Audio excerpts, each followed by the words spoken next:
سيدنا محمد وعلى آله وأصحابه أجمعين أما بعد.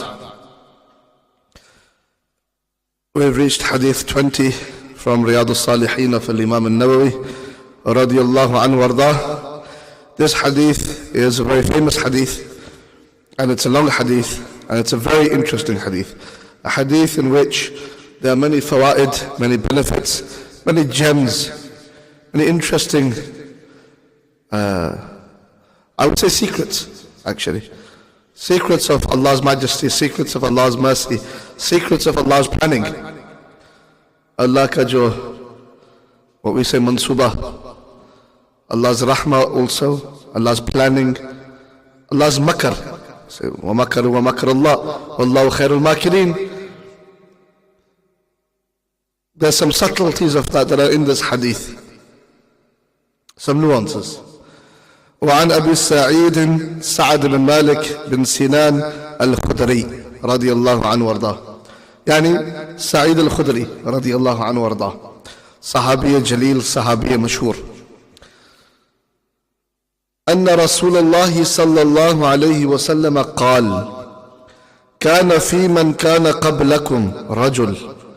There was a man from before you. قتل 99 نفسا. He killed 99 people. Famous hadith. فَسَأَلَ عَنْ أَعْلَمِ أَهْلِ الْأَرْضِ. And he asked about who's the most learned of people, the biggest allama. فَدُلَّ عَلَى الرَّاهِبِ. But he was, now here, look at the words. فَدُلَّ عَلَى الرَّاهِبِ. He was pointing towards a rahib. A rahib is a monk. يعني a darwish. Now a darwish is always a good person, but a darwish is not always necessarily a learned person. And there's a farq. And I'll talk more about that in a second. فَأَتَاهُ فَقَالَ. So he comes to the rahib, the monk or the darwish, and he says, إِنَّهُ قَتَلَ 99 نَفْسًا. That he's killed 99 people. فَهَلْ لَهُ مِن تَوْبَةٍ. Is there any opportunity of any kind of tawbah? Is there any possibility कि मैंने 99 लोगों को कत्ल किया, मेरे लिए कोई तौबा है या नहीं? فَقَالَ لَا. He said no. فَقَتَلَهُ. So he killed him. فَكَمَّلَ بِهِ 100. And he completed the 100. So he thought, chalo, ek century puri ho ja. ثُمَّ سَأَلَ أَنْ أَعْلَمِ أَهْلِ الْأَرْضِ. Then he said, tell me, who's the most learned person? فَدُلَّ عَلَى رَجُلٍ عَالِمٍ. And he was indicated towards an alim. It's different. Different. And I'll explain in a minute. نعم. فَقَالَ. And so he said, إِنَّهُ قَتَلَ 100 نَفْسٍ. That he's killed 100 people. فَهَلْ لَهُ مِن تَوْبَةٍ. There is there for him any tawbah? فَقَالَ نَعَمْ. And he said yes. Tawbah meaning repentance. And he said وَمَنْ يَحُولُ بَيْنَهُ وَبَيْنَ tawbah.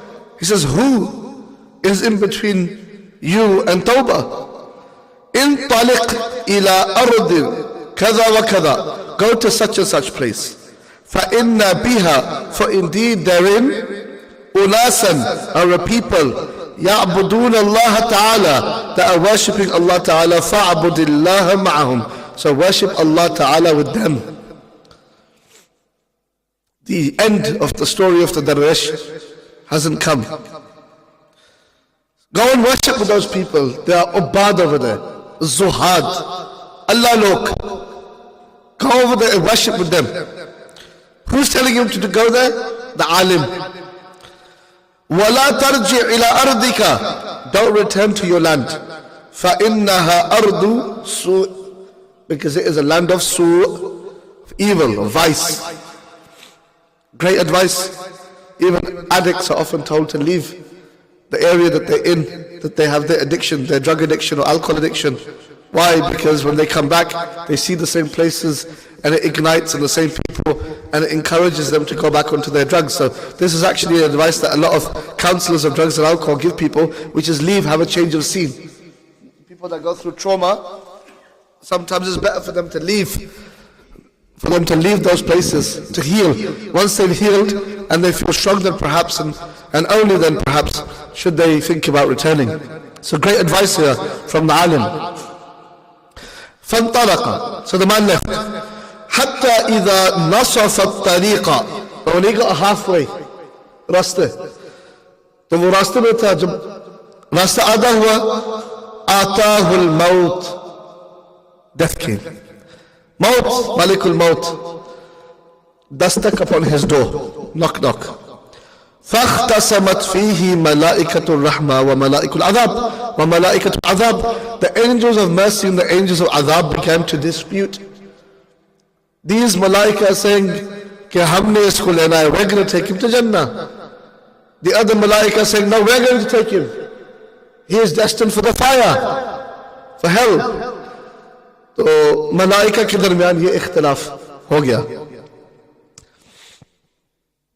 नाम فقالت ملائكة الرحمة. So the angels of mercy said, جاء تائبا. Remember, this is the bab here of Tawbah, that he came taiban, in a hal of Tawbah. He came taiban, ये Tawbah की हालत में सफर कर रहा था. मुक़बिलन, तो इसका किबला क्या था? बिक़ल्बिही, with his heart. इसका कल्ब का किबला क्या था? इलल्लाह ta'ala. He was in the path of God. His qibla was Allah ta'ala. وقالت ملائكة النار والعذاب. Sorry, the angels of Azab said, Azab meaning punishment. إنه لم يعمل خيرا قط. That this person never did a khair, ever. कभी भी इस आदमी ने कभी कोई खैर किया ही नहीं, तो आप किस तरह ये कह रहे हैं कि आप उसको लेके जाएंगे? नहीं, हमने इसको लेके जाना है. فأتاهم ملك في صورة آدمي. Then an angel came in the form of a man. एक इंसान की शक्ल में एक मलाइका आया. فجعلوه بينهم أي حكما. And so he became the hakim, the mediator between the two. فقال, and he said, قيسوا ما بين الأرضين. Measure the two. So let's say he's left this land and he's on the path. He dies here. Measure both sides in front of him towards the place of the Ubbad, الذين يعبدون الله تعالى, those that are worshipping Allah ta'ala, and the land of Su' from where he came. طيب. نعم. فإلى أيتهما كان أدنى فهو له. Whichever of the two he was closer to, then that is for him. Meaning, if he's closer to Arde Su', the land of vice, then he is for the Malaikatul Azab. But if he is closer to the land of Ibadah and Ubad, then he is for the Malaikatul Rahmah. طيب. فقاسوا, so they did this qiyas, this measurement. فوجدوه أدنى إلى الأرض التي أراد. They found him to be closer to the land that he was going towards. فقبضته ملائكة الرحمة. So the angels of Rahmah, they took him. Now, what's interesting is there are other ahadith that add a few things here. A few details, important details.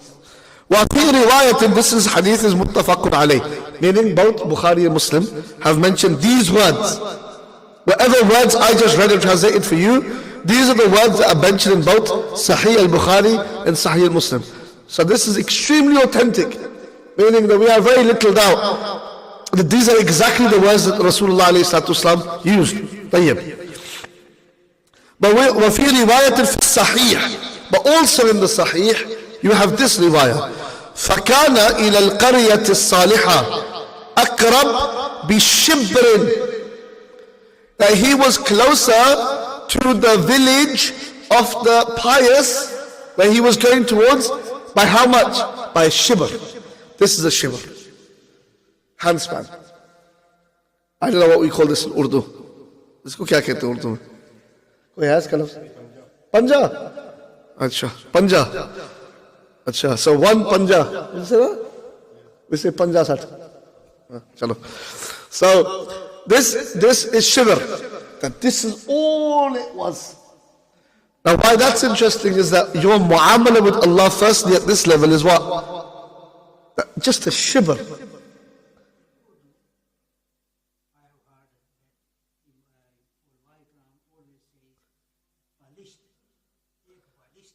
Balisht. With a pair or a bear? Balisht. Balisht. MashaAllah, MashaAllah, MashaAllah. Balisht, there we are. Balisht. It's important to know, isn't it? The language of your heritage. Acha. Well, the language of my heritage is Punjab, I guess. Punjabi Pahari. Simple je log, but Bahisht. Bahisht? Nahi. Balisht. Balisht.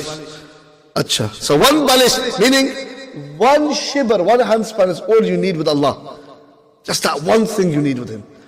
As long as you have that one handspan of good, more than bad, then you're with the angels of Rahmah.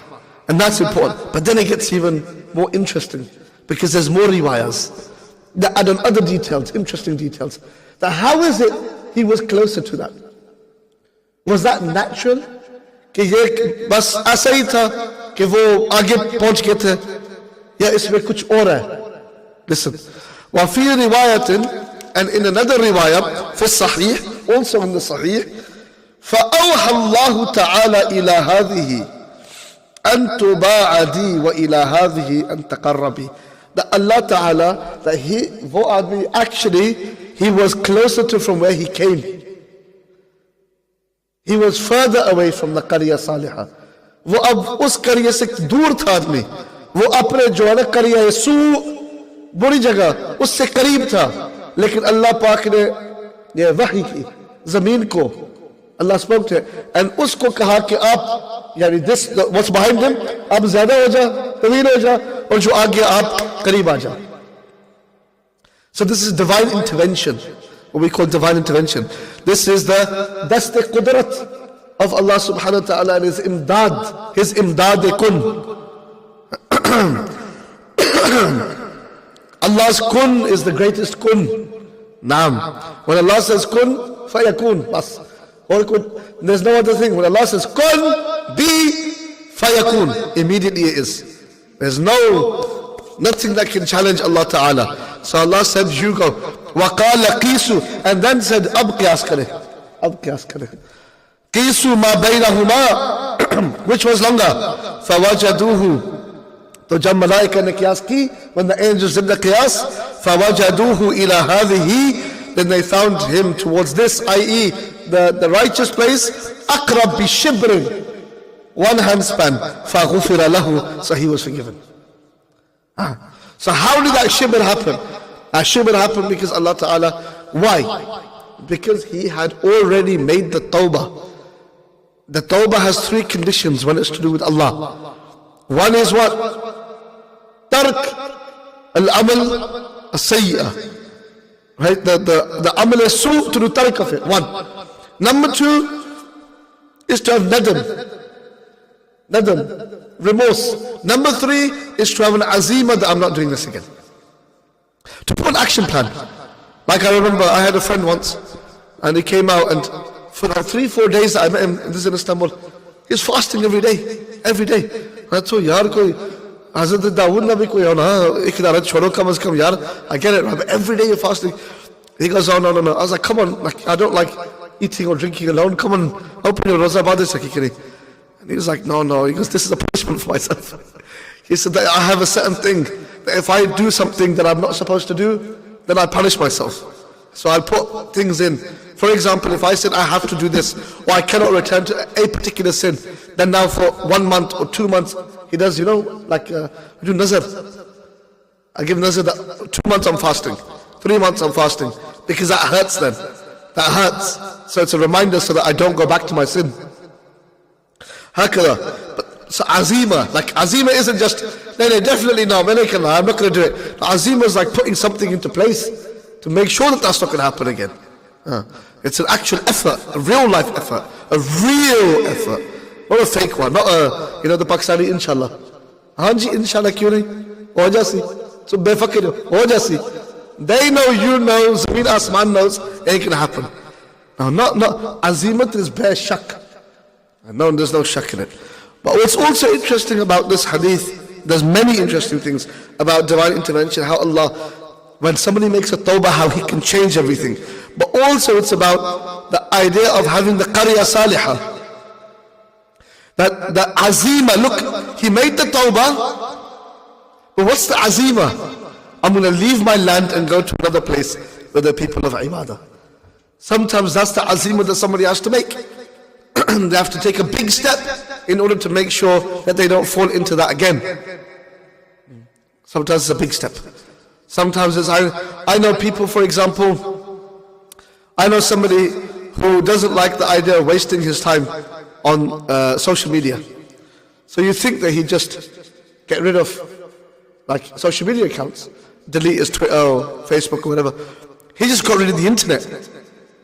Like he took that really seriously.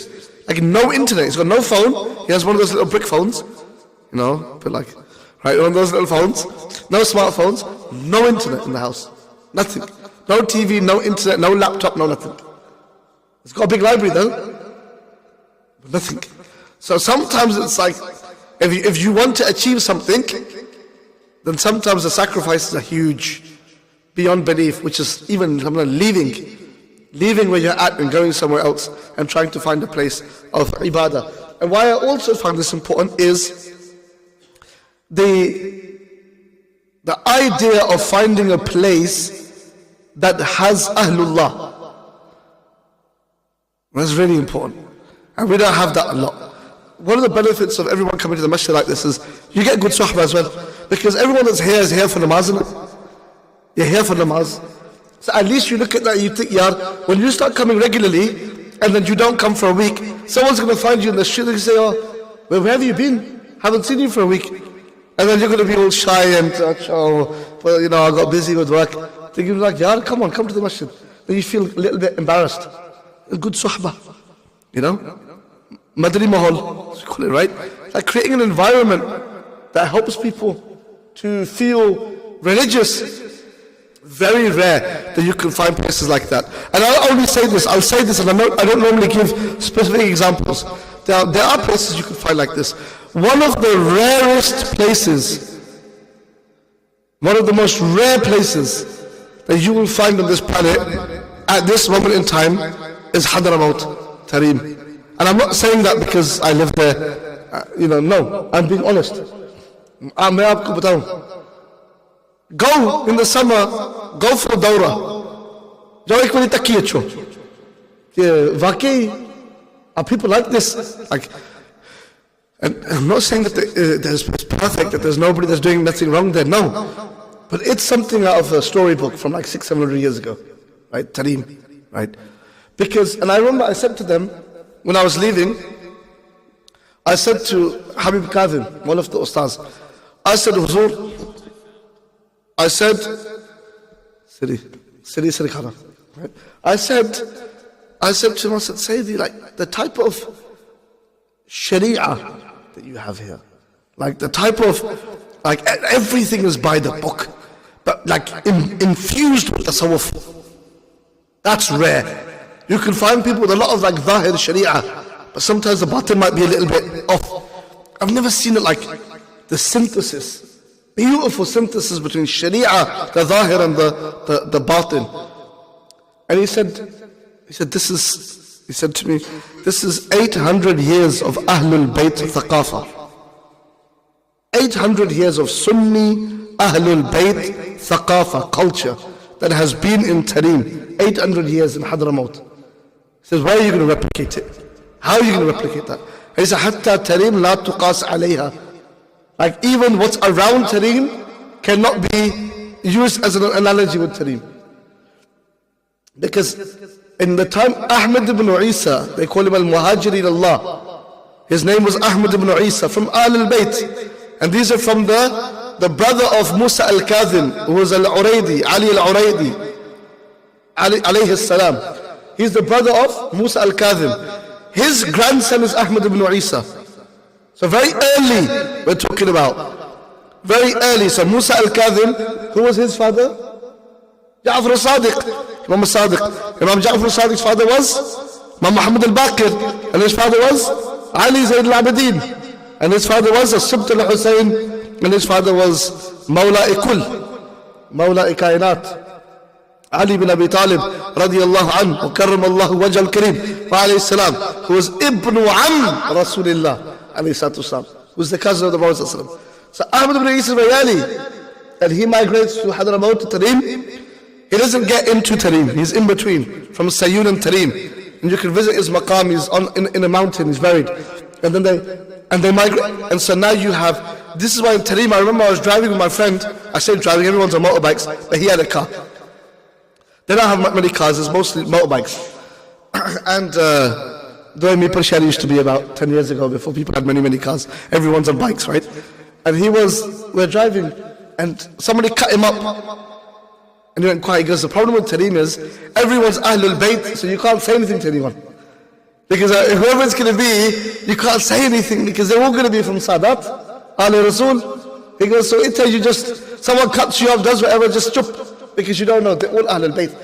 So for 800 years, this Ahlul Bayt culture has been there. And they've not just been that. Let me tell you something. Take for example Habib Umar. Up until the communists terrorized and massacred thousands of ulama in Hadramaut, right? This was normal. This is rare now, but this was normal then. They have silsilatul dhahab, which is, let's take Habib, himself, Umar bin Hafid. His father, they have, father and mother both have 4 qualities. So remember, mother and father both have 4 qualities. Father is Ahlul Bayt, 1. Alim of Deen, 2. Hafiz of Quran, 3. 4 is Mujaz in Tariqah. As Khalifa, has Khilafat in Tasawwuf. 4 qualities. If you had one of those, it's Balle Balle. Right? To have all 4. Mother, same. Ahlul Bayt, Alim of Deen, Hafiz of Quran, has Ijaz in Tariqah. Meaning is, has reached the maqam of Wilayat. Then his father and mother same, her father and mother same. Then their father and mother and father and mother same, her father and mother and father and mother, all the way back up to Rasulullah sallallahu alaihi wasallam. This is called silsila min al-dhahab. It's called the golden chain, where every single one, and it's through father and mother both, not just one, father and mother both, all the way along. So he said, this is, how do you, and this is why then they end up producing an area like that, where you go. And I remember, I'll tell you one last story as I finish. I wanted to meet Habib Umar, and one of the best ways to get an appointment from him is to, he walks out, what happens, all the azkar are made in the dawah room. So you have classes, but they put the azkar in classes all together. They don't separate between the two. And this is why people that normally come out of there, that spend good time there, with ikhlas, they normally come out very special. They normally come out very special, right? Take for example Sheikh Ibrahim Osiefa up in Liverpool. People like Sheikh from America. You know, I'm having a mind blank. But what's the name? Sorry? Did he study there? I think he was there for a little while. I was talking about Yahya Rodas. You know, people like that, like, really, they came out very, very special, outward and inward. And both, you know, they have that. And you can see great things from them because of that. And there's others, by the way. But I give you an example. So what do you have to do? You have to catch him when he leaves his house, where he will make tahajjud in his house, but he prays tahajjud in the dar. Why is it tarbiyat? Says that they do tarbiyat. Because now the students are sleeping, they're going to know that Habib is in the masalla right now reading salah. So what's I going to do with the students? Gives a ragba to get up in it. Dekho ustaz namaz padhne tahajjud nahi taase sutte rahe. Tarbiyat wasta, he used to do this, right? When does he go in? He goes in 3 hours or 2.5 hours before Fajr.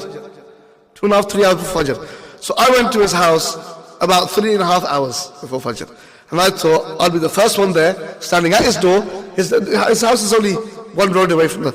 I thought I'll wait there. As soon as Habib comes out, I'll ask him, Sayyidi, can I have a time? I need to sit down and talk to you. So, मैं बड़ा खुशी नाल उठिया. आज मार तो पहले कोई भी ना उठिया. Or see, and I'm the first one up. I feel very, very good about myself. I'm not going to lie. I mean, who's up at 4 hours before the Fajr? Like, you know what I mean?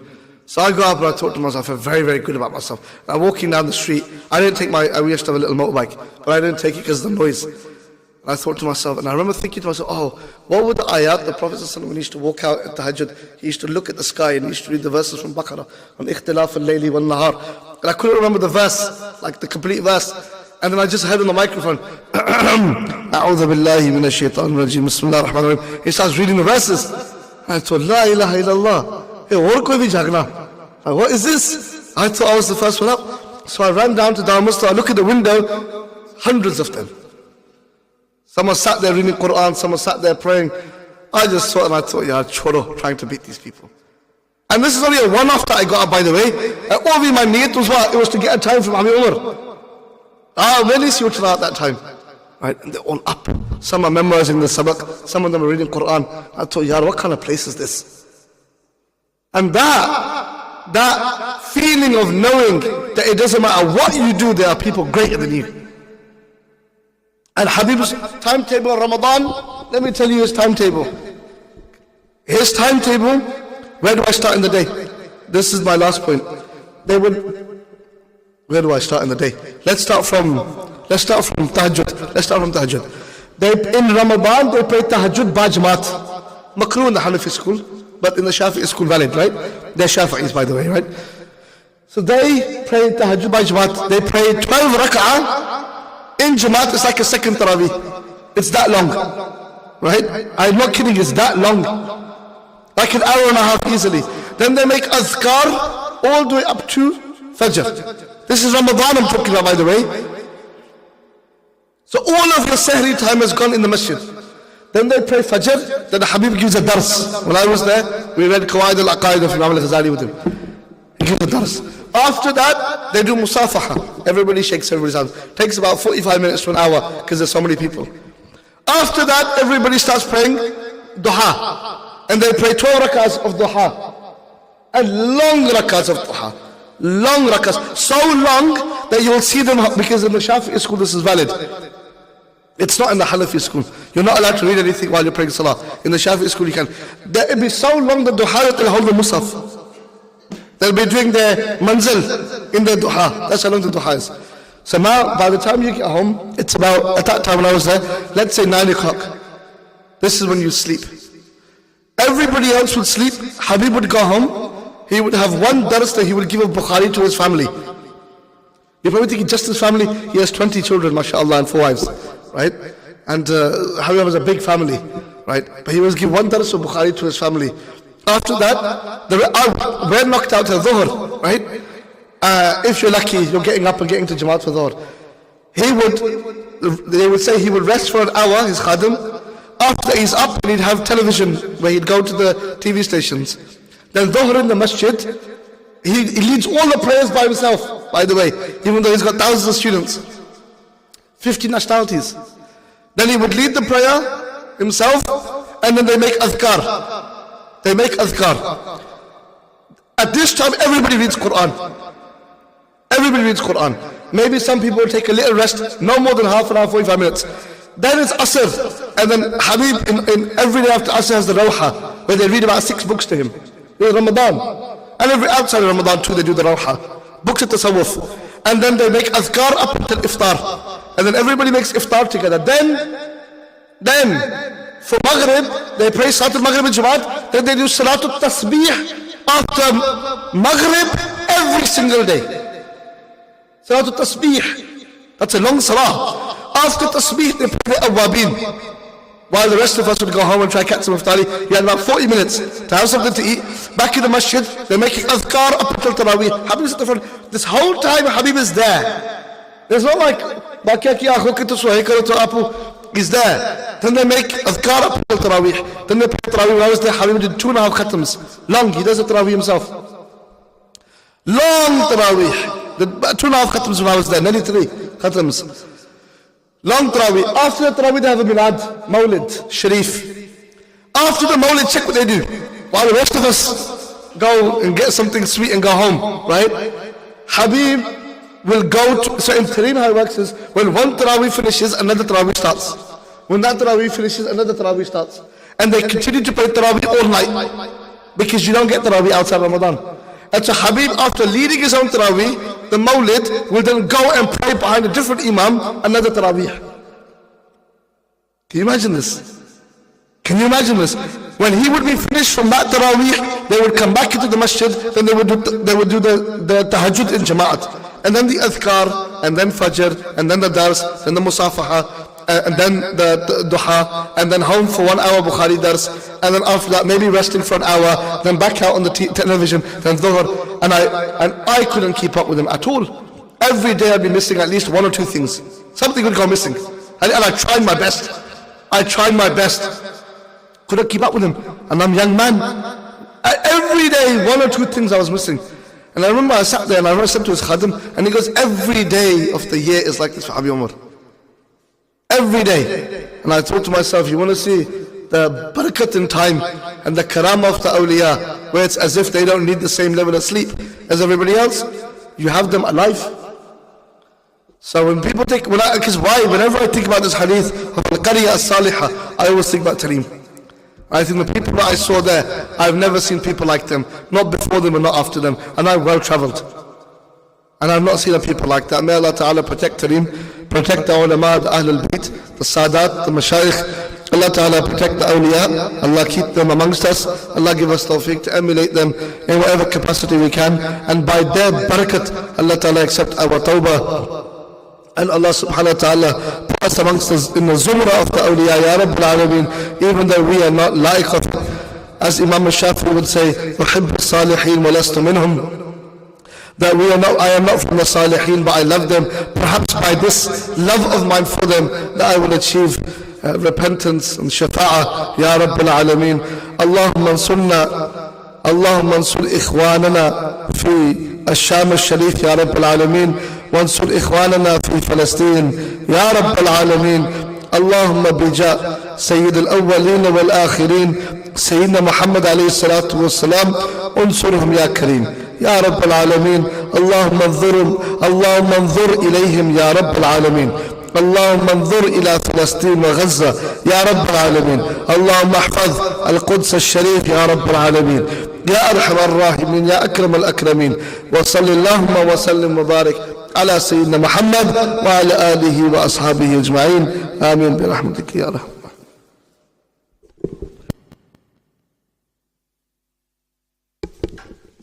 A reminder, there's no dars tomorrow. Dars will be back inshallah on Sunday.